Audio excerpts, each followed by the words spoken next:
Assalamualaikum warahmatullahi wabarakatuh. Saya Oning Fatima. Saya akan menyampaikan progres tugas akhir saya yang berjudul metode fire load density untuk menentukan desain bangunan tahan api di pabrik packaging Surabaya, Albea Rigid Packaging. Untuk pembahasannya saya langsung ke bab 4 karena bab 1 dan bab 3 sudah pernah disampaikan ketika seminar proposal. Nah, bab 4 langsung ke analisa. Untuk pembahasan sendiri saya sampaikan sebelumnya, saya menyampaikan hanya sampai analisa datanya, belum ke analisa risikonya karena data yang saya dapatkan belum sepenuhnya lengkap, berhubung dengan perusahaan sendiri belum mengizinkan melanjutkan untuk mengambil data. Jadi langsung saja saya bagi jadi ini bab 4. Jadi bab 4 yang pertama itu pengumpulan data. Saya pengumpulan datanya intinya mencari nilai nilai massa dari setiap benda. Jadi setiap area, jadi saya bagi 3 area, jadi di gedung 1, 2, dan 3. Jadi random saja untuk area produksi, warehouse, dan juga office-nya. Jadi yang pertama pengumpulan data itu saya menggunakan fire load dari pengumpulan fire load survey-nya, saya menggunakan metode weighing atau pengukuran langsung dengan menimbang menggunakan alat. Jadi alatnya itu saya menggunakan timbangan berat badan dan juga timbangan pegas gantung manual seperti ini yang maksimalnya 50 kg. Kemudian untuk menghitung dimensi, nah untuk weighing sendiri benda yang ditimbang itu hanya benda-benda yang tidak melebihi kapasitas dari alat tersebut. Jadi misal ini 50 kg dan timbangan itu 100 kg kalau tidak salah. Nah, itu hanya bisa menghitung benda-benda yang ukurannya tidak terlalu besar dan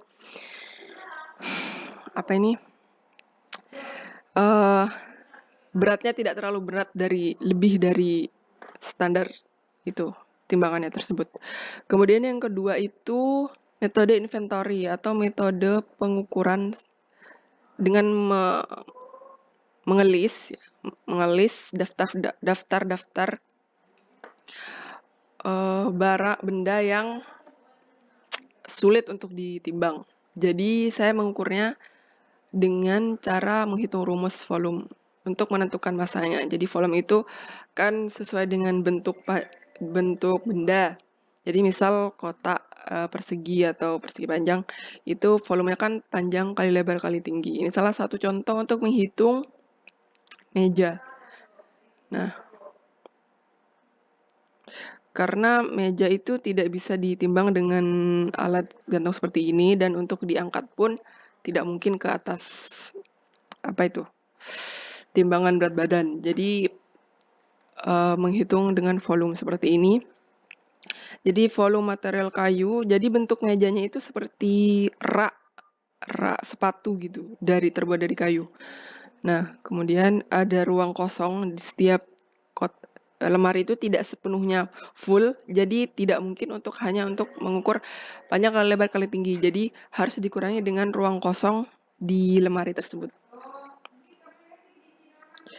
Kemudian setelah dapat volumenya dalam satuan meter kubik, itu dihitung massa keseluruhannya dari pengurangan tadi dengan massa jenis kayu. Jadi karena meja itu berbahan kayu, massa jenisnya sebesar 720 kg per meter kubik.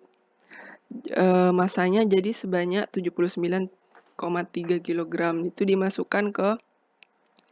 dimasukkan ke Excel ini. Ini adalah salah satu contoh perhitungan data. Jadi untuk yang di sebelah kiri ini hasil fire load survey-nya untuk menentukan massa ini. Jadi misal di MPC room dengan luas 216 meter persegi itu terdapat benda-benda yang mudah terbakar. Jadi yang mudah terbakar itu ada berkas kayu, yang berbahan material kertas, kayu, dan plastik. Sebanyak tadi 79 kg, 3 kg itu sebanyak 3, jadi totalnya di sini sudah pakai otomatis rumus. Dan selanjutnya banyak ini. Jadi ini untuk gedung 1 ini ada beberapa ruangan. Kemudian untuk gedung 2, nah ini untuk gedung 2 kebetulan masih saya dapat 2 area ini. Untuk area yang lain masih menyusul. Tapi untuk gedung 2 ini tidak terlalu besar ya. Kemudian ini data luas bangunannya dari tabel. Ini dari gedung 1, gedung 2 dan gedung 3 dengan satuan meter persegi. Jadi data luas ini didapatkan dari data perusahaan sendiri. Ada layout denah dan ada ukurannya seperti itu. Kemudian ini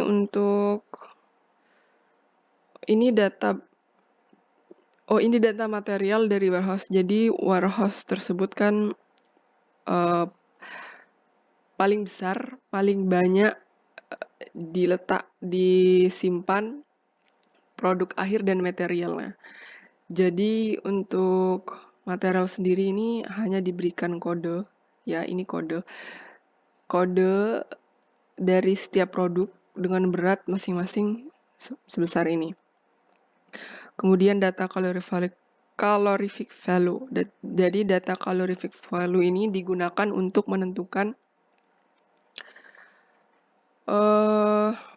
fire load density. Jadi rumus fire load density itu massa benda tersebut yang mudah terbakar dikali dengan calorific value dari tiap material. Jadi tiap material berbeda, misal kertas. Calorific value-nya itu sebesar 20 megajoule per kilogram. Kemudian plastik itu sebesar 25 megajoule per kilogram, kain dan seterusnya. Kemudian energi konten ini dihasilkan dari energi konten itu hasil dari massa dikali calorific value. Kemudian untuk fire load density, hasil dari energi konten tersebut dikalikan dengan luas area tersebut. Jadi dapatkan fire load density-nya sebesar ini. Ini sudah didapatkan fire load density. Ini untuk gedung 1 total untuk MPC room sebesar ini. BM sebesar 436,15 dan seterusnya sampai gedung 3. Nah, setelah itu saya menggabungkan menjadi 1. Jadi ini untuk area gedung 1, gedung 1. Ini gedung 2, ini gedung 3. Nah, ini untuk penggabungan seluruhnya dari gedung 1, gedung 2 sampai gedung 3. Kemudian untuk menentukan nilai fire load terbesar. Jadi nilai fire load terbesar itu menentukan bagaimana area tersebut laju kebakaran area tersebut itu lebih besar daripada area lain dan perlu ditangani dengan benar. Ya walaupun penanganan seperti APAR gitu dan sebagainya, hidran memang ada, tapi kan untuk mencegahnya lebih mudah itu menggunakan desain bangunan tahan api tersebut. Seperti itu. Jadi jika belum sesuai dengan kriteria, jadi dilakukan redesign bangunan area tersebut. Nah, untuk penentuannya jadi di sini terlihat jelas yang paling besar itu area raw material storage. Raw material storage ini di area nggak ada layoutnya ya. Raw material storage ini di area gudang. Jadi di gudang itu ada di gedung 3. Di gudang itu luasnya sebesar 1.200 meter persegi dengan penyimpanan material dan produk akhir sebanyak 190.000 kalau tidak salah. 190.000. Nah, kemudian viral density itu pasti terbesar. Karena yang lain hanya segini. Bisa dilihat dari grafiknya juga. Nah, ini yang lain hanya kecil-kecil. Yang paling besar ini di bagian warehouse ini. Karena memang material fullnya kan plastik. Namun, untuk penentuan redesign itu kan